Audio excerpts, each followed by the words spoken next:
What's up, guys? My name is Justin. Welcome back to the channel today. We are back on Assetto Corsa for my Assetto Corsa Hot Lap Challenge racing, driving, fun thing list. I can't believe I am like 20 episodes into this and I still haven't come up with an intro, like a proper description of what this is, but you know by now. Anyways, you already know what the car is. I've realized that too, that by the time I reveal the car, everybody already has read the title and seen the screen grab or whatever and knows what it is before time, which is kind of defeating the point. But anyways, we are back today on Sail Corsa with our first classical Ferrari race car, a car that was made famous by a certain movie and a certain driver, and has kind of gained a mystique as a golden era of Formula One in some ways. Um, it's never been like a dream car of mine necessarily, but that's okay. Not everything has to be. Same deal as usual. We're going to go to Laguna and Monza, run an out lap, warm up lap, flying lap for the timesheets in each. At each, I should say. God, English is hard. I promise. And then we'll go right into it, and hopefully we won't need any setup adjustments. I don't think this car has any weird, quirky setup things, but of course the Ferrari 312T from the movie Rush is the car I'm referring to. Um, I don't know. I don't know if it's I don't know if it has any tire options or anything. I wouldn't assume it would, but that doesn't mean it doesn't. So we'll take a quick look. Of course, Niki Lauda, famous for this car, among other people. I think Clay Regazzoni was one of them. Oh, there are hard tires. So we got hard and soft, which that might not even be accurate, honestly. I think that there was only one, but there is no turbo in this car, obviously, right before the turbo era, a couple years before. So we'll run the soft tires. That's fine. That shouldn't be too much of a crazy advantage or disadvantage. This car is pretty much all about just point and squirt. So we'll get right into it and start this first outlap. Oh, that's a good sound. Good sound. I expect this to be pretty fast. Maybe not crazy fast, but certainly faster than the Lotus Classic 49. We'll see how it compares to the 72, I believe is the the Lotus that we ran. That was the 70s one. I believe that's a 72. Should be similar to this. It's a little bit of an older car, but was absolutely dominated by this car in real life, so we'll see if my moderate skill is able to uphold that. Really long gear ratios in this car, actually. Good sound.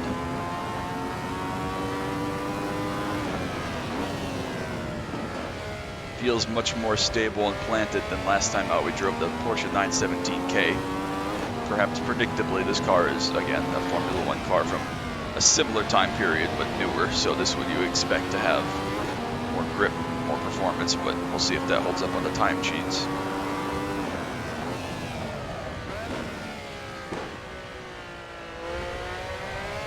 Such a good sound.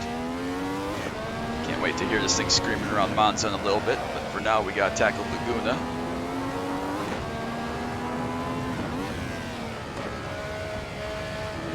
Has more grip and more braking ability than I'm thinking it will, so I gotta increase those brake zones a little bit, go a little bit deeper into these corners. That was okay through the last.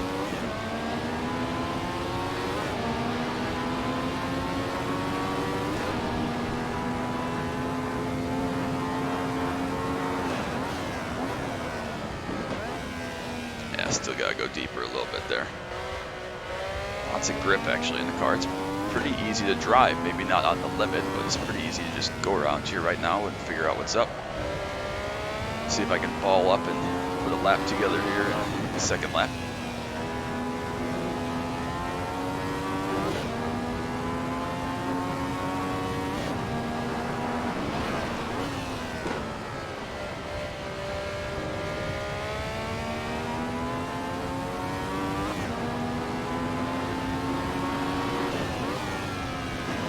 Such a fun corner in a car like this because you just chuck it in and hope for the best, because once you turn in there's not a whole lot you can do to change your trajectory.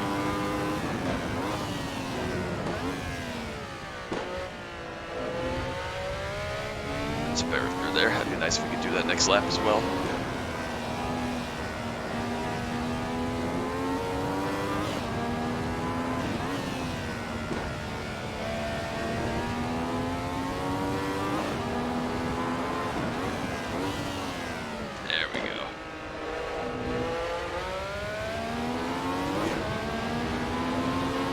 Alright, time to start our flyer. We'll see what the warm-up is. 25.9. This is going to be a fast one if I can put it together.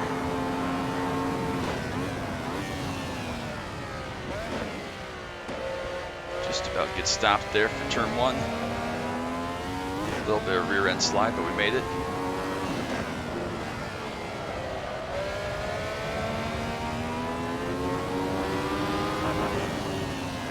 Right up to the chip there, shouldn't harm anything. Again, a little slide on power, just trying to keep the thing turned in tight.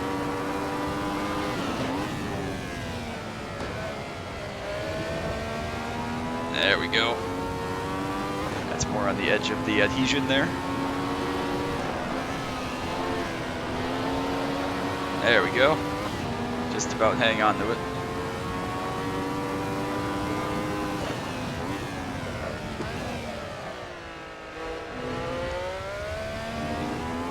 Maybe a little bit slower entry speed, but still got through okay. It's pretty perfect there. There we go. That felt nice as well. One more corner. Just about get the thing stopped. That was about as good of a lap as I can put together, folks. Survey says 24.4, a second and a half pickup in a car like this is pretty nuts. Very happy with that lap. Not perfect by any means, but very, very competitive. That's going to slot this puppy, let's see, 124.4. That's going to be the 5th fastest car we've seen. Faster than the C7R, faster than the 599XX Evo, faster than the P1, a full second and a half faster than the Lotus 72. So there's a pretty tight mix in there of cars that are in a similar time group. Ferrari 312T, 124.467. Whew, that was a pretty taxing lap on me and my brain right there, but I am happy with the result. That is a great car to drive. I wasn't sure what to expect out of this car. I like the 72, but not my favorite car in the world. But this car, that was a pleasure. I can't wait to drive this thing around Monza where it should be. Yeah, just looking at the sectors there, found 2 tenths, found 7 tenths in sector 2 somehow at Laguna, which is nuts. 6 tenths there as well. Happy with that. Very happy with that.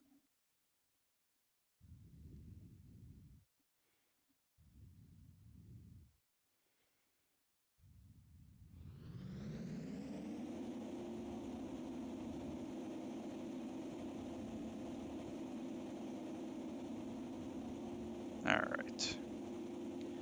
I gotta remember to switch back to soft tires. That's fine. There we go. All right. So yeah, I don't know what to expect from this car here either, honestly. But we'll get right into it. Same deal as usual.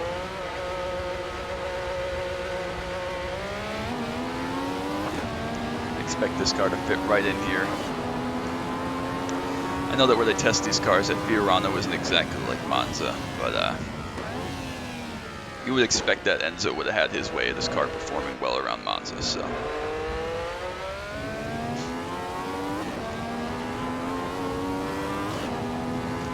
Fun car to drive, sounds good, does what I want for the most part. Pretty straightforward. Just checking the gear amount there for 5 gears. Pretty standard for this era. Occasionally you get a 6-speed, which is why I check and make sure we don't miss a gear in there somewhere or something. Very planted, second chicane. See how we do through Lesmo 2.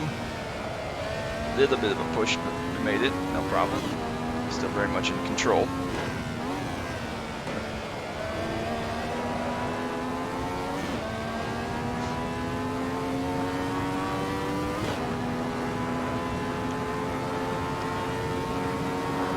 Alright, right to the top of 4th gear here.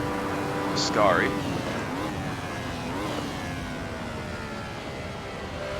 Probably driving a little bit deeper than that. Don't want to push it too crazy. Oh, direction change is tricky in this car. It doesn't exactly snap. Like an LMP1 car or anything like that, or a modern F1 car for sure. Again, the top of 4th gear will break at about 150. It's pretty good. I think that's where Gonna be a mark. We'll try a little bit deeper next time and see if we can make it work, but that's pretty solid. All right, all parabolica, start our warm-up lap here. We'll spot a brake marker for turn 1, which is always difficult for me, especially at high speed. May or may not sneeze at some point during this lap. It's on the edge of my face. I can feel it. 200 meters. That was all right. Probably go with about the same for the flying lap. Rather be conservative than dead.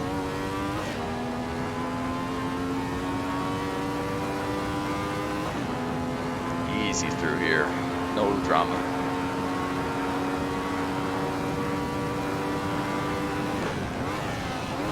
Just past 200 again there, but 190. We could probably go a little deeper than that, honestly. Don't want to push it too much, but a little bit's fine. Lismo 1, much better turn in there. Just get the thing to stick a little bit of a slide on exit, counter steer. Turned it nice and easy. There we go.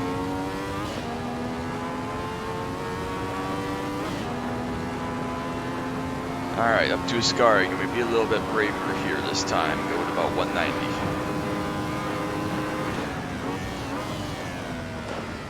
Oh yeah, easily. Probably honestly go a little bit braver than that, but we'll see. Don't want to be too brave. There we go. A little better direction change through Ascari that time. We made it. It's all good.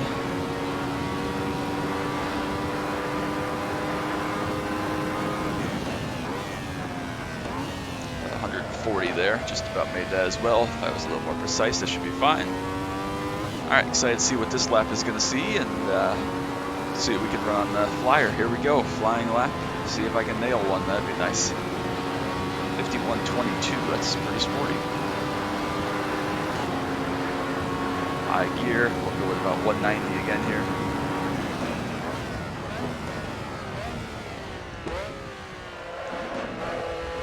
Nice turn in, pretty perfect through turns 1 and 2 there.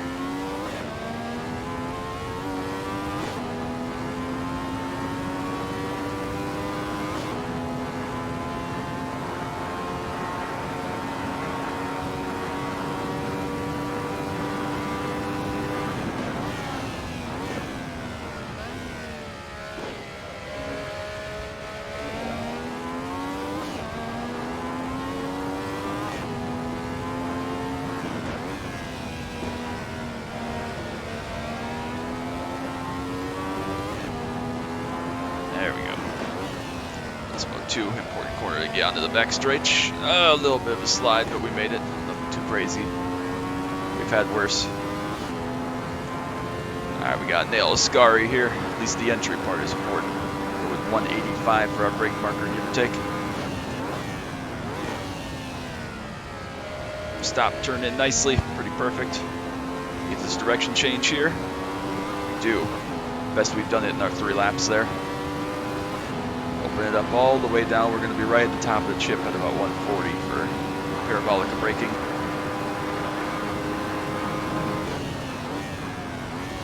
Oh yeah, perfect. Perfect turn in. Feather it a little bit, get power down hard. Open it up. Shortcut this as much as we can to the line. This is a really solid lap again. 49.90. Very, very, very happy with that. Again, great pickup on lap 2. Car is extremely responsive, extremely easy to make adjustments. Oh man, that's a pleasure of a car. Faster than the F1 GTR. Slower than the P1 and the 599, kind of predictably. Again, this is 1970s horsepower and aero and such, so even a modern high-level street car / race car like the P1 and the 599 are no match for this car. So Ferrari 312T 149.903. Very happy with that. About half a second quicker than the F1 GTR. Just over a full second quicker than the 72. The Lotus was at 150.98. So happy with that. Not the perfect lap, but very happy with it. It's something that I definitely was looking forward to driving, and it did not disappoint at either track. Very, very responsive, very, very pleasurable to just go out and hot lap. I could see a lot of fun running that lap, or excuse me, that car around several laps of a track, just trying to find everything out of it. So enjoyable car, enjoyable tracks, obviously, enjoyable combination. So I definitely recommend it. What also I recommend is dropping a like and a sub down below. You see how I did that there? Drop a like and a sub down below. I don't want you to miss any of the action from Assetto Corsa, iRacing, F122, or anything else I may post at any given time. So if you enjoyed today, I would really appreciate that. But until next time, bye.